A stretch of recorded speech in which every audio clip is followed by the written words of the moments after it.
to try and make sense of some of what we're hearing. Let's, of course, start now with just getting a sense of what he's had to say a little earlier on, as the suspended Deputy National Police Commissioner, of course, for crime detection, has been giving his, of course, evidence in Parliament today. And this is the second day of testimony, and he is appearing before the Hoc Committee, and that is investigating the allegations of criminal infiltration within the South African Police Service. So, Sibia then telling the committee that he was not concerned about the information he was given by Brown Mogotsi because it was about his security. Let's watch.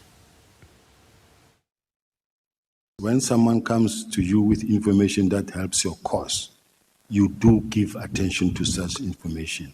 I cannot be worried about the fact that this person is giving me information that is actually saying to me, look over your back. I can't be worried about such. Of course, I am concerned if ever a member of the public will have information, in particular documents that belong to intelligence. It is a cause for concern. But if it is information that relates to the security that affects me, or you're just giving me information as a whistleblower, it happens on a daily basis from many angles of the country where you get such information.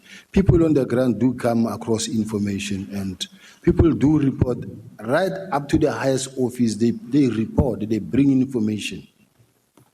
Sibia also challenging his detractors to present what he calls concrete evidence, insisting that he acted on official directives and not in his personal interests. Also raising concerns over the seizure of his electronic devices, calling it, in fact, an attempt to frustrate his defense.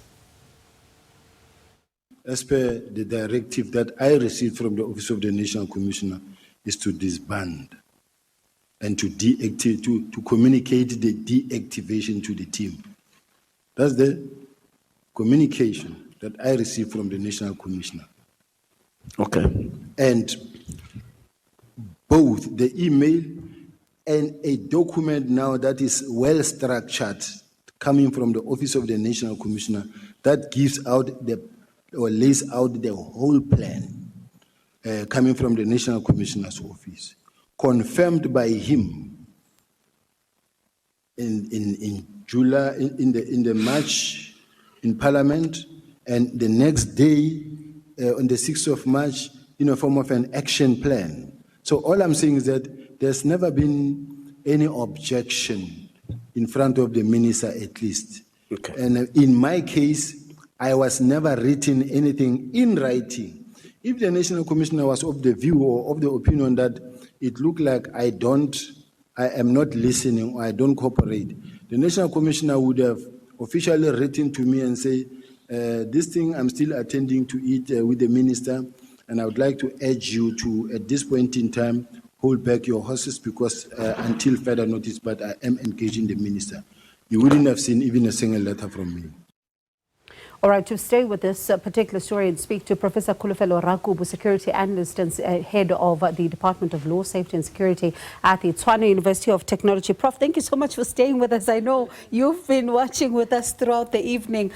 Yo, what a day it's been, hey? There's a lot to talk about. I mean, you think about those encounters from this morning, but let's pick it up from the afternoon, because one of the things that is very clear from what you listened to yesterday and today, there's no love lost between the National Police Commissioner, the Provincial Commissioner of KwaZulu-Natal, the head of crime intelligence, and when it comes to the head of crime detection, because he is now painting a picture of 3 men he says are against him. Indeed, a very interesting day. He paints a very concerning picture that talks to factionalism in the SAPS. But again, from his testimony, he's still deflecting, he's still evading, he's the victim here, there are conspiracies and this and that. And what is worrisome, it's the nature of his responses. One is left wondering, okay, what does it take take? I'm sure many South Africans Googled this position of crime intelligence. What qualities are you supposed to have? What kind of information? How are you supposed to answer questions? Because if this was a medical doctor asking about cancer, he would give direct answers. But today I was left confused. I tried to follow, but I got lost at some point. But I want to commend the committee.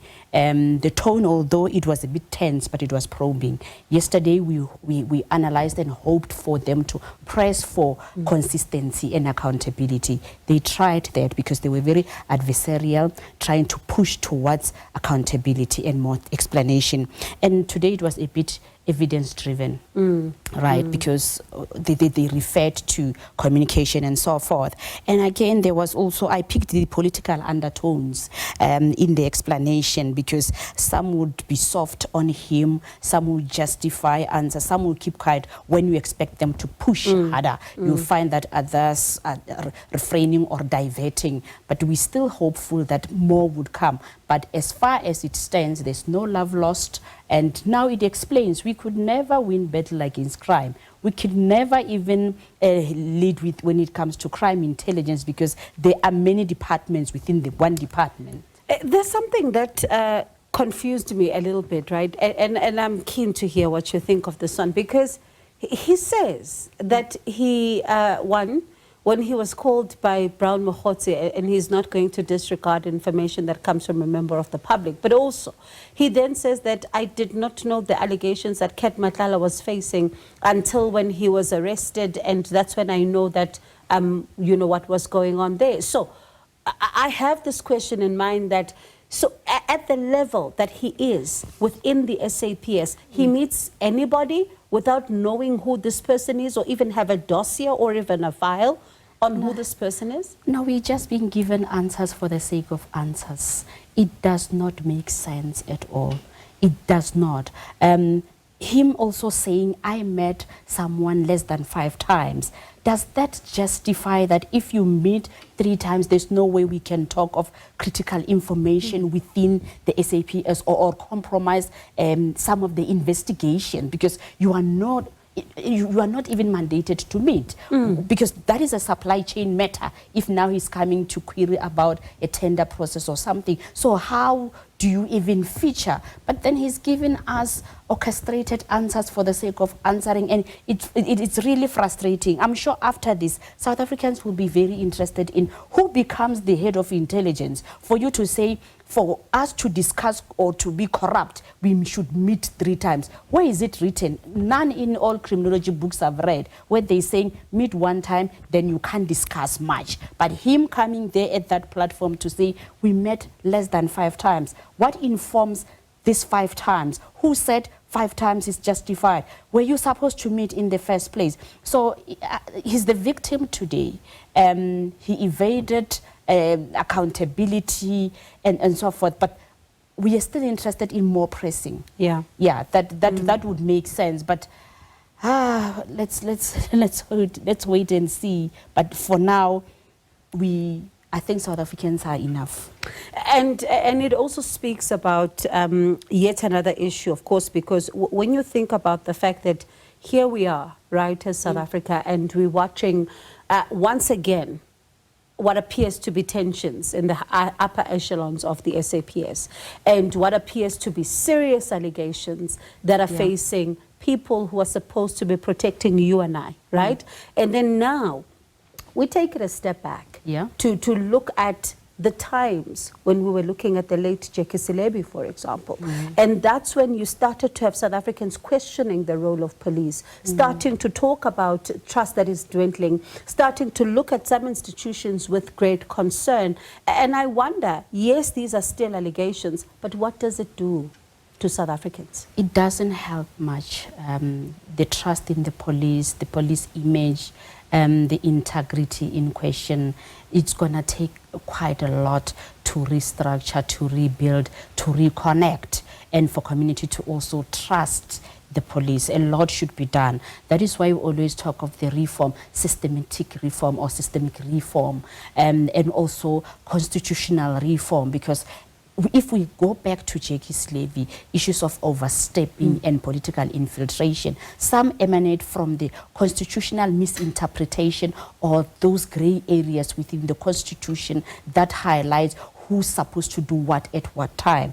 That has been abused, that has been misinterpreted, because in the beginning we were even taken back to section 204, section 205 and section 207 to show that there is misinterpretation and abuse of power and political infiltration because of that. And again, with this review, then maybe we can even revisit appointment. Who gets to become a national commissioner or head of crime intelligence, for example? Then do we need politicians in that space? How do we shape it to divide, to deal with these issues of abuse of power or overstepping or overreaching, as they have termed it? We might have been forced to that. And decisions around chain of command as well, that also need to be revisited, because now it poses a serious challenge, because from the testimony it looks like he had a different head. He respected the ministry than the commissioner. Then you see now those issues, they need to be tightened up. But again, it takes us back to the drawing board. Maybe it can also talk to the level of crime. It talks to the level of crime, in fact, to say you are not winning, you have beautiful policies, you cannot win because this is not how things are happening in the policing leadership or the high echelon of the police. How concerned are you about the issue of vetting? Because here we are, and he answers it nonchalantly. He says that, you know, some of the provincial commissioners do not have the clearance that is required to deal with some top secret information. And I'm asking myself why that is.